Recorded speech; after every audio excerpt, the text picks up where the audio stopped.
Yes, आप सभी का ऑनलाइन क्लास में स्वागत है। पिछली वीडियो में हम फैराडे के नियम की बात कर चुके थे। फैराडे के नियम तक हमारी बात पूरी हो चुकी थी। जिन विद्यार्थियों ने पिछली वीडियो नहीं देखी वो पहले पिछली वीडियो देखें, जिससे कि आगे की नई वीडियो उनको समझ में आए। आगे की नई वीडियो में आज हम पढ़ने जा रहे हैं चालक के महत्वपूर्ण तथ्य, कुछ छोटी छोटी महत्वपूर्ण पॉइंट हैं, उनके बारे में हम पढ़ेंगे। और जिसमें पहला महत्वपूर्ण पॉइंट हमने लिखा है ओम का नियम। ठीक है, तो ओम के नियम को समझने से पहले हमने आपको थोड़ा दिखाई दे रहा होगा, हमने एक चालक पदार्थ लिया, एक रॉड ली है जो कि एक चालक पदार्थ है, और इससे हमने तार जोड़ दिए। और तार जोड़ने पर क्या होता है, इस चालक में विद्युत प्रवाहित होती है, यानी विद्युत धारा इसमें प्रवाहित होती है। ठीक है, और इसी चालक के बारे में हमें यहाँ पर बातें कुछ समझनी है। तो पहला हमने लिखा है ओम का नियम। ओम का नियम क्या होता है? इस नियम के अनुसार किसी चालक से प्रवाहित विद्युत धारा I जो होती है चालक पर प्रयुक्त विभव तथा चालक द्वारा उत्पन्न किए गए प्रतिरोध के अनुपात के तुल्य होती है। तो ये ओम का नियम है। ये जो ओम का नियम है आप सभी ने 9th या 10th क्लास में या 11th क्लास में या फिजिक्स में भी पढ़ा होगा। बिल्कुल सिंपल नियम है, जानते हैं सभी। यानी क्या सूत्र है ओम के नियम का? I बराबर V/R। ठीक है, अब अगला महत्वपूर्ण पॉइंट है चालकत्व, यानी इस चालक से संबंधित अगला महत्वपूर्ण पॉइंट क्या है? चालकत्व। तो ये चालकत्व क्या होता है? ठीक है, हम ये बात पहले से जानते हैं कि जितने भी पदार्थ हैं, जितने भी चालक पदार्थ हैं, उन सभी पदार्थों में कुछ ना कुछ, कोई ना कोई एक ऐसी बाधा जरूर उत्पन्न होती है जो कि धारा को रोकती है, धारा को बहने से रोकती है।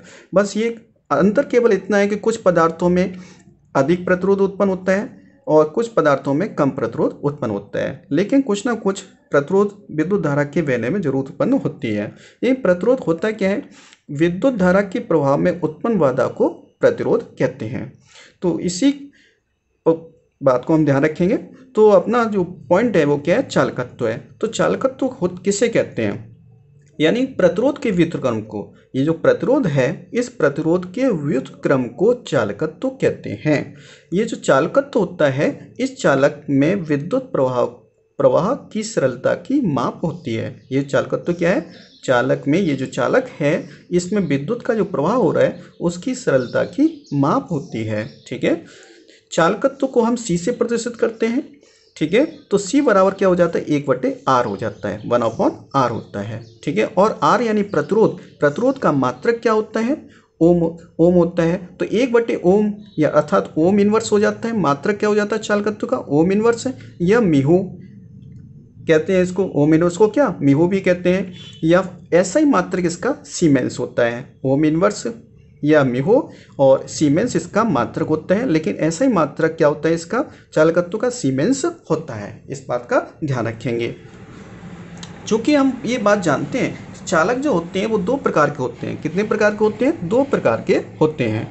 तो ये जो चालक है ये 2 प्रकार के होते हैं। पहले से बात जानते हैं, स्टार्टिंग में हम पढ़ चुके चालक क्या होते हैं? ऐसे पदार्थ जिनमें चालक क्या होते हैं? ऐसे पदार्थ जिनमें से विद्युत का प्रवाह हो सकता है चालक कहलाते हैं। चालक 2 प्रकार के होते हैं, एक तो धात्विक चालक होता है और दूसरा विद्युत अपघटनी चालक होता है। धात्विक चालक के उदाहरण क्या होते हैं? धातु तथा मिश्र धातु होते हैं, जबकि विद्युत अपघटनी चालक के उदाहरण क्या होते हैं? अम्ल, क्षार तथा लवण होते हैं। ठीक है, लवण किस अवस्था में? गलित या जलीय विलयन अवस्था में होना चाहिए। तो धात्विक चालक में आवेश के वाहक यानी विद्युत धारा जो बहती है वो किसके द्वारा बहती है? इलेक्ट्रॉनों के द्वारा बहती है। जबकि विद्युत अपघटनी चालक में विद्युत धारा का प्रभाव किसके द्वारा होता है? आयनों के द्वारा होता है। तो यानी धात्विक चालक में विद्युत का प्रवाह मुक्त इलेक्ट्रॉनों के द्वारा होता है। इसमें विद्युत का प्रभाव किसके द्वारा होता है? मुक्त इलेक्ट्रॉन के द्वारा, मुक्त इलेक्ट्रॉनों के द्वारा, यानी मुक्त इलेक्ट्रॉन्स के द्वारा विद्युत धारा का प्रभाव होता है। जबकि विद्युत अपघटनी चालक में विद्युत धारा का प्रभाव किसके द्वारा होता है? मुक्त आयनों के द्वारा। किसके द्वारा होता है? मुक्त आयनों के द्वारा विद्युत धारा का प्रभाव होता है। जबकि धात्विक चालक में मुक्त इलेक्ट्रॉनों के द्वारा और विद्युत अपघटनी चालक में मुक्त आयनों के द्वारा विद्युत धारा का प्रभाव होता है। तो हमारे पास ये जो चालक है वो कौन सा चालक है? धात्विक चालक है, क्योंकि धातु है, धात्विक चालक है। और धात्विक चालक में विद्युत धारा का प्रभाव किसके द्वारा हो रहा है? इसमें मुक्त इलेक्ट्रॉनों के द्वारा हो रहा है, ठीक है।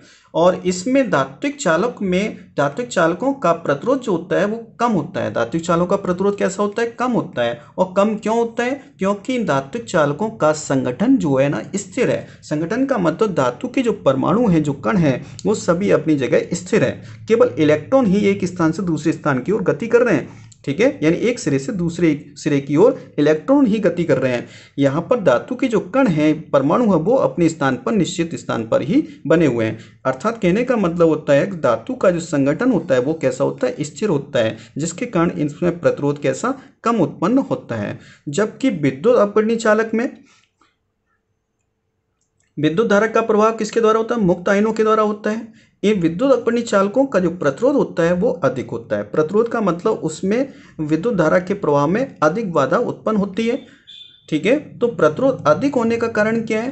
विद्युत अपवर्तनीय चालक गलित अवस्था में होते हैं या जलीय विलीन अवस्था में होते हैं, तो उनका संगठन जो होता है वो कैसा?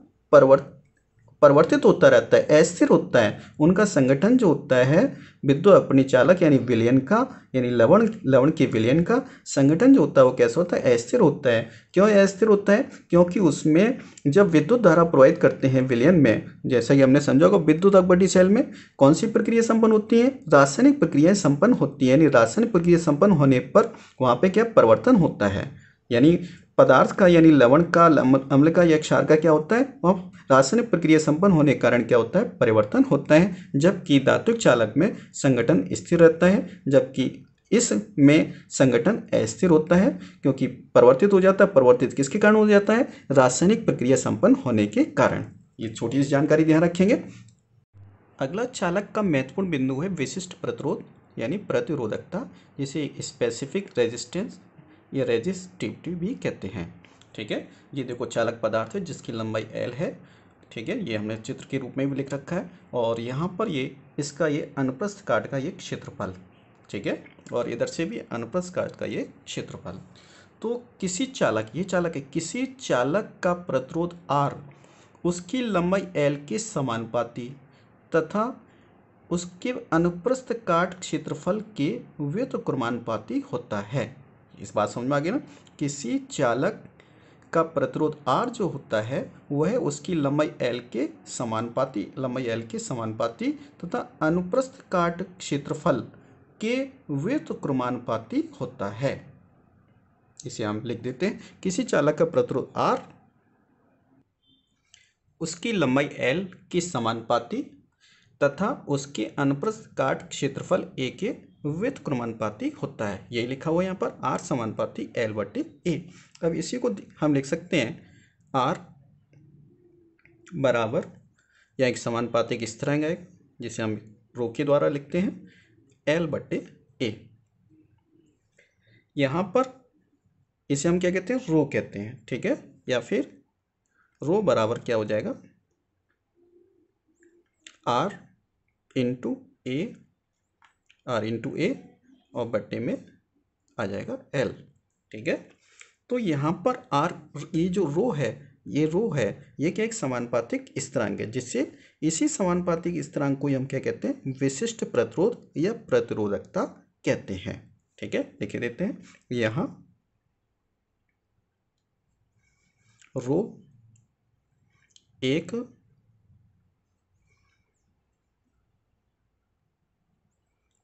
समानुपाती स्थिरांक है जिसे विशिष्ट प्रतिरोध या प्रतिरोधकता कहते हैं। इसी रो को प्रतिरोधकता कहते हैं।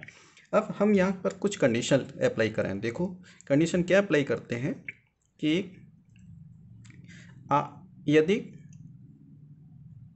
स्मॉल l, यानी ये लंबाई कितनी मान लेते हैं? 1 सेंटीमीटर, ठीक है। ये लंबाई कितनी है? 1 सेंटीमीटर है। और तथा अनुप्रस्थ काट का क्षेत्रफल, यानी ये क्षेत्रफल कितना मान लेते हैं? ये भी 1 सेंटीमीटर स्क्वायर मान लिया है। तो यहाँ पर इसमें रखें, देखो तो क्या हो जाएगा? L का मान 1 और A का मान भी 1, तो ये क्या हो जाएगा? क्या प्राप्त होगा हमें? R बराबर रो प्राप्त हो जाएगा, ठीक है। यहाँ पर हमें R बराबर रो प्राप्त हो गया। इससे हम ये स्पष्ट होता है कि 1 सेंटीमीटर लंबाई तथा 1 वर्ग सेंटीमीटर अनुप्रस्थ काट क्षेत्रफल वाले किसी चालक के प्रतिरोध को प्रतिरोधकता कहते हैं। ठीक है, बात समझ में आ गई, ये बात स्पष्ट होगी, इसे लिखे देते हैं। अतः स्पष्ट होता है कि 1 सेंटीमीटर लंबाई तथा 1 वर्ग सेंटीमीटर अनुप्रस्थ काट क्षेत्रफल वाले किसी चालक के प्रतिरोध को प्रतिरोधकता कहते हैं। यहाँ से स्पष्ट हो रहा है, एल बराबर 1 सेंटीमीटर लिया था, ए बराबर वर्ग 1 यानी 1 वर्ग सेंटीमीटर लिया था अनुप्रस्थ काट का क्षेत्रफल, तो आर बराबर रो के बराबर आ गया। ठीक है, इसको हम क्या कहते हैं, रो कहते हैं। ठीक है, आर एच ओ रो कहा जाता है इसको। तो ये प्रतिरोधकता की परिभाषा हो गई। ठीक है, यानी विशिष्ट प्रतिरोधकता क्या होती है, ये बात यहाँ पर हमें स्पष्ट हो जाती है। ठीक है, ध्यान रखेंगे। इसके बाद अब हम अगली हेडिंग की ओर बढ़ते हैं। अगली हेडिंग है चालकता, जिसे विशिष्ट चालकत्व भी कहते हैं। ठीक है, विशिष्ट चालकत्व यानी चालकता को इस चिन्ह के द्वारा प्रदर्शित करते हैं, जिसे कापा कहते हैं। ठीक है, और ये जो चालकता जो होती है ये प्रतिरोधकता का व्युत्क्रम होती है। किसका? प्रतिरोधकता का व्युत्क्रम होती है। ये जो प्रतिरोधकता थी अभी ऊपर हम पढ़ के चुके हैं, ये जो प्रतिरोधकता है यानी ये जो है ये इसका व्युत्क्रम ही क्या कहलाता है, विशिष्ट चालकत्व या चालकता कहलाता है। ठीक है, अतः प्रतिरोधकता के व्युत्क्रम को चालकता कहते हैं। ठीक है, बिल्कुल सिंपल परिभाषा है। क्या परिभाषा है अपनी? प्रतिरोधकता के व्युत्क्रम को चालकता कहते हैं। इसे कापा से प्रदर्शित करते हैं। तो चालकता बराबर क्या हो गया, 1/रो यानी प्रतिरोधकता बराबर 1/। अब यहाँ पे इस रो का मान ये देखो, यहाँ पर रो बराबर क्या है, R × A/L। यहाँ पे लिख दें R × A/L, यहाँ लिख देंगे तो ये क्या किसके बराबर हो जाएगा, ये हो जाएगा आपके L/R × A। अर्थात कापा बराबर हो जाता है, कापा कैसे लिखेंगे, लिखने का तरीका देख लो। इसको इस तरीके से घुमा कर बना, जैसे के बनता है ना के, लेकिन ये वाले जी सीधी लाइन ना खींच करके थोड़ा सा घुमा करके बनाएंगे। बराबर क्या हो जाएगा, कापा बराबर L/R × A।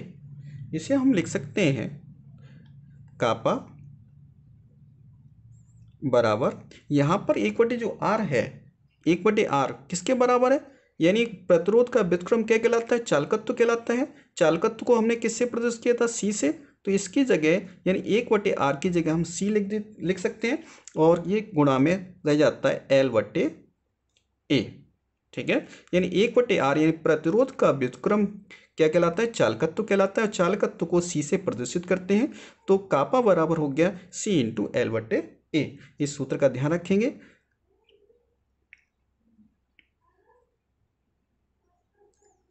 ठीक है, या फिर इसे हम इस प्रकार से भी ले सकते हैं, एक और तरीका लिखने का इसका, C बराबर क्या हो जाएगा इसका, कापा × A/L, ऐसे भी ले सकते हैं इसको। ठीक है, ये भी सूत्र बन जाता है इसका। C का मतलब किससे, चालकत्व से। K का ये जो है कापा है, कापा का मतलब चालकता से है। A का मतलब अनुप्रस्थ काट का ये क्षेत्रफल से है। L का मतलब ये इसकी लंबाई से है। ठीक है, बिल्कुल सिंपल तरीका यहाँ पर। अब चालकता का मात्रक ज्ञात करेंगे हम। तो चालकता का मात्रक क्या होगा, इसे देखें।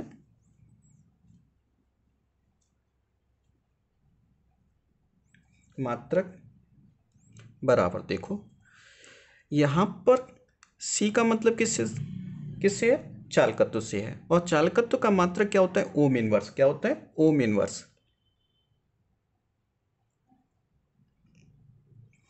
इसका मात्रक क्या होता है, ओम इनवर्स। और साथ में ये L का मात्रक किसमें, सेंटीमीटर में, और इसका मात्रक क्या है, सेंटीमीटर स्क्वायर है। ठीक है, ये देखो ये सेंटीमीटर में L ये ए का मात्रक सेंटीमीटर स्क्वायर, तो यहाँ पर क्या रह जाएगा, सेंटीमीटर बटे सेंटीमीटर स्क्वायर क्या रह जाएगा, 1 सेंटीमीटर रह जाएगा, तो ये बचेगा यहाँ पर सेंटीमीटर इनवर्स। ठीक है, यानी सेमी इनवर्स। ठीक है, ओम इनवर्स सेंटीमीटर इनवर्स, या फिर इसका मात्रक हम ले सकते हैं ओम इनवर्स सेंटीमीटर की जगह यदि यहाँ पर मीटर लेते, यहाँ मीटर यहाँ पर मीटर स्क्वायर, तो क्या बन जाता, मीटर इनवर्स, मीटर इनवर्स हो जाता। ठीक है, या फिर इसका मात्रक ओम इनवर्स की जगह सीमेंस लिखते, सीमेंस, ओम इनवर्स की जगह क्या लिख दिया हमने, सीमेंस लिख दिया, सीमेंस मीटर इनवर्स। ठीक है, और यही जो मात्रक है, ये जो मात्रक है ये एक ऐसा ही मात्रक है, कैसा मात्रक है, ऐसा ही मात्रक।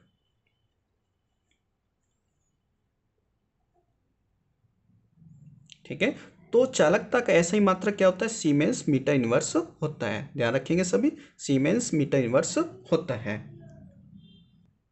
अब यहां पर ध्यान देंगे इस सूत्र में, चालकता बराबर चालकत्व गुणा चालक की लंबाई बटे चालक का अनुप्रस्थ काट का क्षेत्रफल। यहाँ पर चालक की लंबाई तथा अनुप्रस्थ काट का जो क्षेत्रफल है, इस अनुपात को सेल स्थिरांक कहते हैं। क्या कहते हैं, इस अनुपात को L बटे A के अनुपात को क्या कहते हैं, सेल स्थिरांक कहते हैं। ठीक है, तो इस जगह हम सेल स्थिरांक भी ले सकते हैं और सेल स्थिरांक को x से प्रदर्शित करते हैं। तो देखें, लिखते हैं इसको भी हम स्टार लगाकर लिखते हैं, किसी चालक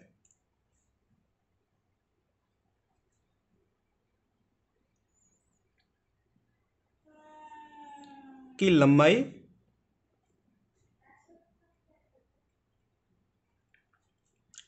स्मॉल l तथा चालक के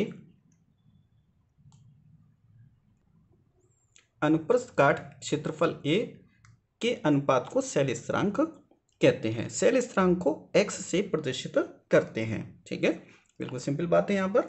तो यहाँ पर सेल स्थिरांक कैपिटल X बराबर हो जाएगा L बटे A, यानी इस L बटे A को हम क्या कहते हैं, सेल स्थिरांक कहते हैं। ठीक है, क्या कहते हैं इसको, सेल स्थिरांक कहते हैं। सेल स्थिरांक बराबर L बटे A। अब इसका मात्रक क्या होगा, इसका मात्रक हो जाएगा, यदि इस सेंटीमीटर लिया है तो सेंटीमीटर इनवर्स हो जाएगा, यदि मीटर लिया है तो मीटर